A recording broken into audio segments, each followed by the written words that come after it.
আজি গুৱাহাটীৰ প্ৰেছ ক্লাবত প্ৰখ্যাত সাহিত্যিক সাংবাদিক হোমেন বৰগোহাঁইৰ 93 সংখ্যক জন্মদিন উদযাপন চৰচাপৰি অসমীয়া সমাজৰ উদ্যোগত আয়োজন কৰা হয় উপজা দিনটিৰ সমন্বয়ৰ দিন হিচাপে পালন কৰি অহা এই অনুষ্ঠানত সাহিত্যিকগৰাকীক সুঁৱৰি কবিতা আবৃত্তি বক্তৃতাকে ধৰি উন্মোচন কৰা হয় কেইবাখনো গ্ৰন্থ ইয়াৰ উপৰিও অনুষ্ঠানত প্ৰদৰ্শন কৰা হয় সাহিত্যিকগৰাকীৰ সৃষ্টিৰাজিসমূহ অনুষ্ঠানত উপস্থিত থাকে হোমেন বৰগোহাঁইৰ জ্যেষ্ঠ পুত্ৰ ফণীন্দ্ৰ বৰগোহাঁই বিশিষ্ট লেখক দেৱব্ৰত বৰগোহাঁই আৰু জ্যেষ্ঠ সাংবাদিক প্ৰণয় বৰদলৈকে ধৰি বহুকেইজন বিশিষ্ট ব্যক্তি আমি চৰচাপৰি অসমীয়া সমাজে 2020 চনৰ পৰা হোমেন বৰগোহাঁইদেৱৰ জন্মদিনটো সমন্বয়ৰ দিন হিচাপে পালন কৰি আহিছোঁ আজিও পালন কৰিছোঁ আজিৰ কাৰ্যসূচীত তেখেতৰ স্মৰণ তেখেতৰ উপৰি বিগত সময়ছোৱাত যিসকলৰ প্ৰয়াণ ঘটিছে জুবিন গাৰ্গৰ পৰা আৰম্ভ কৰি অভিনেতা পংকজ গোস্বামীলৈকে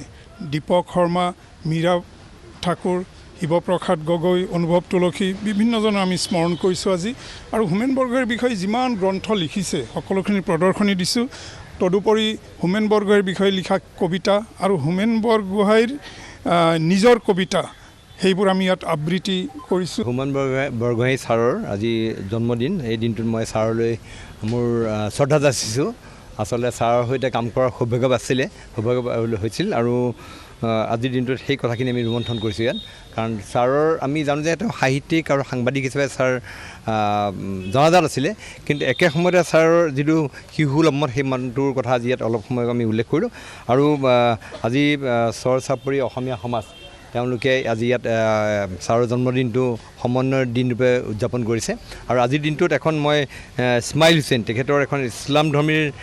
দৃষ্টিত এইখন গ্ৰন্থ ইছলামধৰ্মীৰ দৃষ্টিত শ্ৰীমন্ত শংকৰদেৱ আচলতে বৰ্তমান আমি এখন সংকীৰ্ণ পৃথিৱীত বসবাস কৰিছোঁ বুলি ক'ব লাগিব ধৰ্মীয় গোড়ামীয়ে আমাক গ্ৰাস কৰি পেলাইছে সেই সময়ত এইখন এখন ব্যতিক্ৰমধৰ্মী